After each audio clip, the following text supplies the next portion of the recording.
You haven't seen Michael in years, right? Surely, you'll renounce any inheritance? One day, a phone call came to our home. The voice on the other end mocked us, and I couldn't contain my anger. I grabbed the receiver from my granddaughter, who had been handling the call. Listen here. We won't renounce any inheritance. Don't you dare speak nonsense. This child is. I, Nancy, aged 63, have been living with my husband James and our son Michael. Since getting married and having a child, I started working part-time, and I continue to do so. James has led a straightforward life as an office worker, and he was an ordinary man in both good and bad ways. He is 2 years older than me, but his gentle nature and the inexplicable charm that made it impossible to ignore drew me to marry him. After Michael was born, James became a doting father, spending weekends playing with Michael and taking him out. Our son Michael has always been sociable, diligent, and excels in academics. He's an all-around talent, both in sports and studies. In a positive sense, he's such an outstanding student that it's almost mysterious why a child like him was born to us. He's also quite good-looking, and apparently popular among women. After graduating from college, Michael left home and independently started and managed an IT-related company at a young age. Both James and I are incredibly proud of Michael. He's our pride and joy. As time passed, when Michael turned 28, we received news that he had married a woman named Sophia and they had started living together. Since Michael had left home and become independent, he rarely contacted us, perhaps due to his busy work schedule. However, he hadn't mentioned anything about being in a relationship with this woman until now. To our surprise, he reached out after a long time, sharing both the news of his marriage and the birth of their child. Given his position as a company executive, it's understandable that he leads a hectic life. Despite our initial apprehensions about Sophia, she turned out to be a wonderful person. Despite being 7 years younger than Michael, she was remarkably mature and quickly became comfortable with our family. Sophia frequently visited our home, bringing their daughter Emma along. Understanding Michael's busy schedule, she took it upon herself to keep us updated with photos of Emma's growth, a clear sign that she genuinely cared about Emma's happiness. Seeing Sophia's dedication to supporting our son while wholeheartedly caring for their child, we felt joy and pride. Simultaneously, we resolved to assist our son and daughter-in-law whenever needed.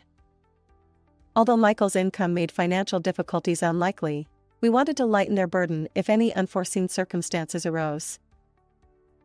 One fateful day, tragedy struck my son's family. It was Emma's 6th birthday, and Michael happened to have a day off. Taking advantage of the opportunity, they planned a family trip and booked a cozy resort hotel. However, during their journey, they were involved in a terrible car accident. While driving on the highway, a large truck rear-ended their vehicle. Michael sustained severe injuries and required 6 months of recovery. Sophia, on the other hand, was critically injured and unconscious when she was transported to the hospital. Sadly, despite all efforts, she passed away. Fortunately, Emma escaped with minor injuries. Upon investigating the accident, we learned that Sophia had instinctively shielded Emma during the impact. Thanks to her selfless act, Emma remained safe, but she lost her mother. Since Michael was still hospitalized and unable to fulfill the role of chief mourner, we conducted Sophia's funeral on his behalf. Emma struggled to accept the sudden and permanent separation from her mother, tearfully standing before Sophia's casket.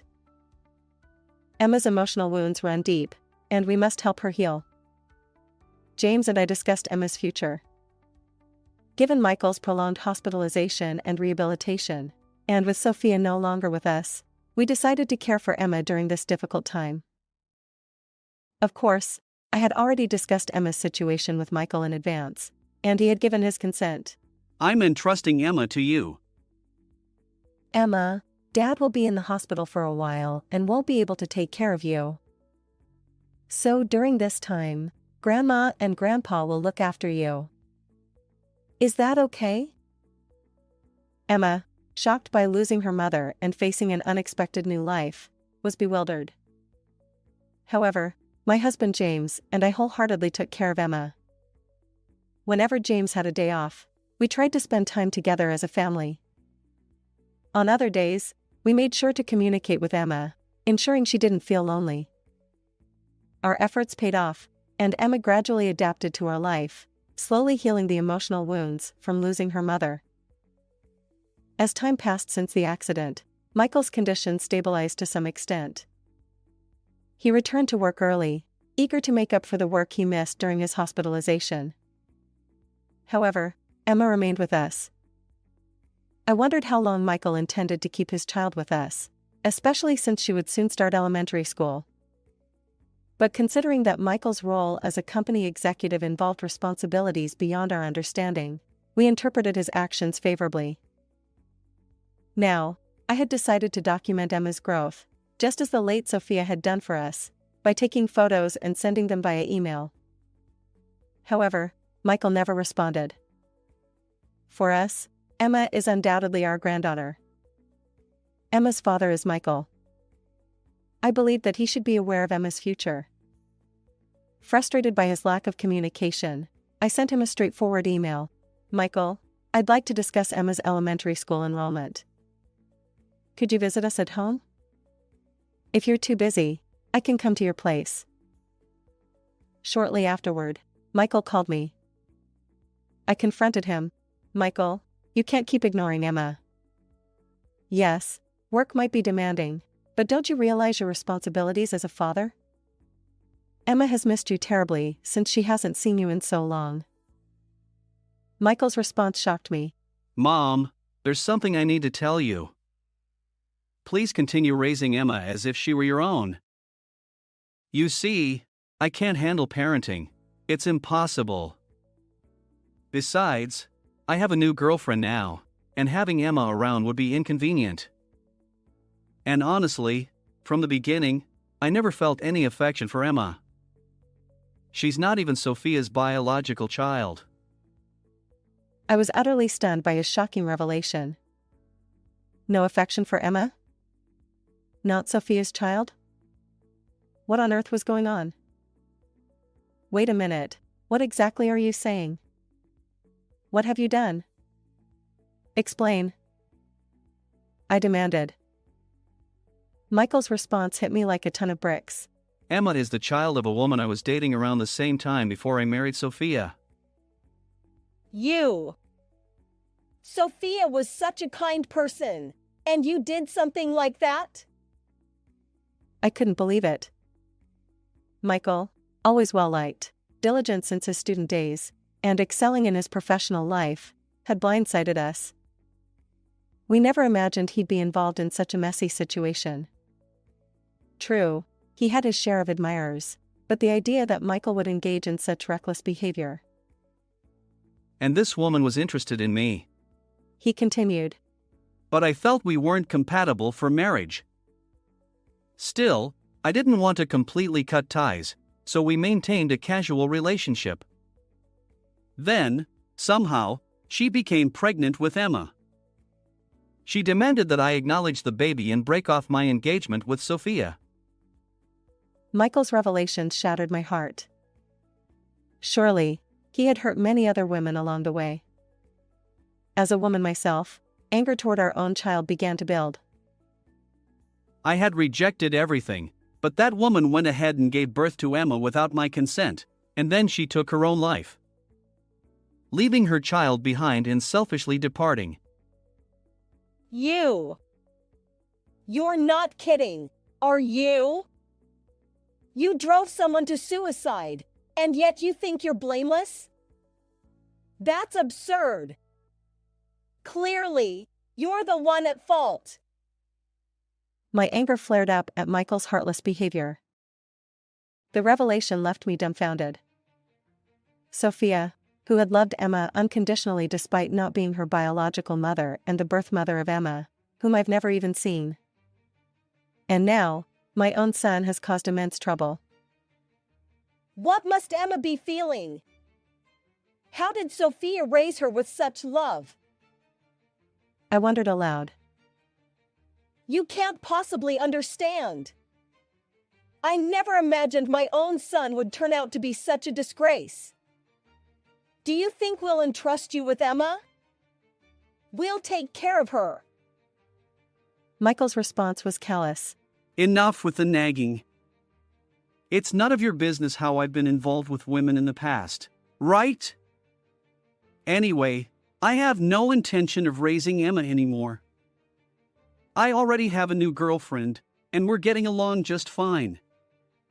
So, let Emma be taken care of on that side. As I listened more closely, I could hear laughter in the background, probably from the woman he was with. Just hearing her laugh while discussing such matters made me suspect she wasn't a good person. And Michael, choosing someone like her, seemed to drift through relationships without discernment. I sighed internally. Even if I think it's futile, I'll offer one piece of advice. Being careless in relationships with women will only lead to trouble eventually.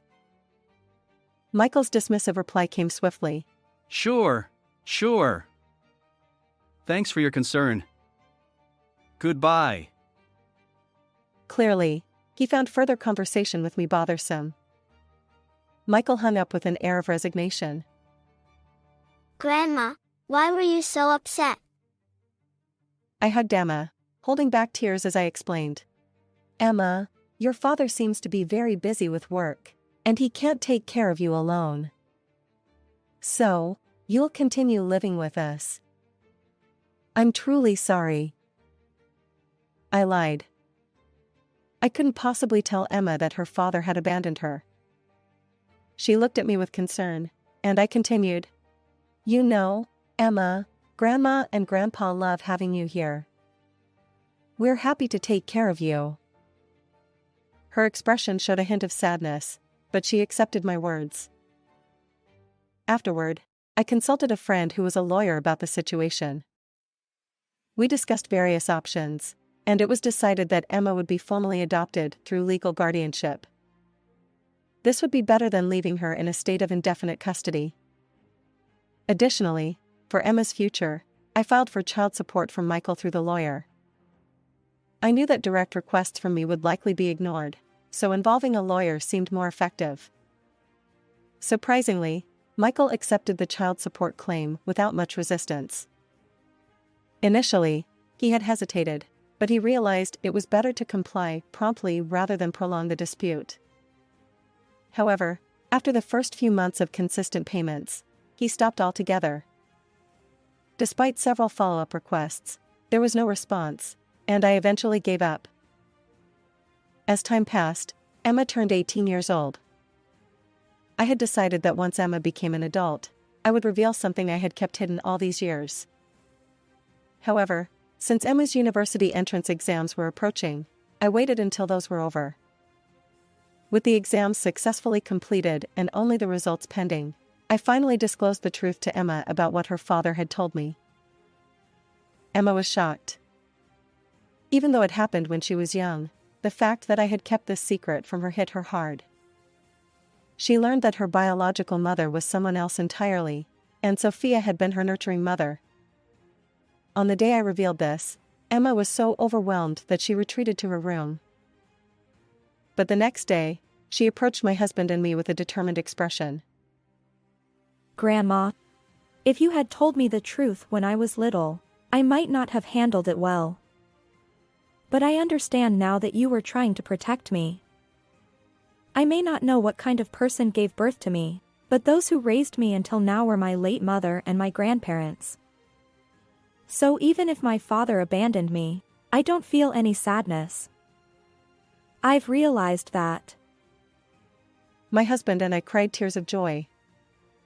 And in my heart, I silently reported to Sophia in heaven. Your daughter has grown into an admirable young woman. A few days passed, and then one day, the home phone rang. Emma answered the call. I noticed her tense expression immediately, so I moved closer to eavesdrop. The caller identified herself as Michael's wife, The same woman whose voice I had heard during my last conversation with Michael. Emma's shock was palpable. Emma, you're Michael's child, right? I'm Michael's wife. You haven't seen him since then, have you? Yes, that's correct. Exactly.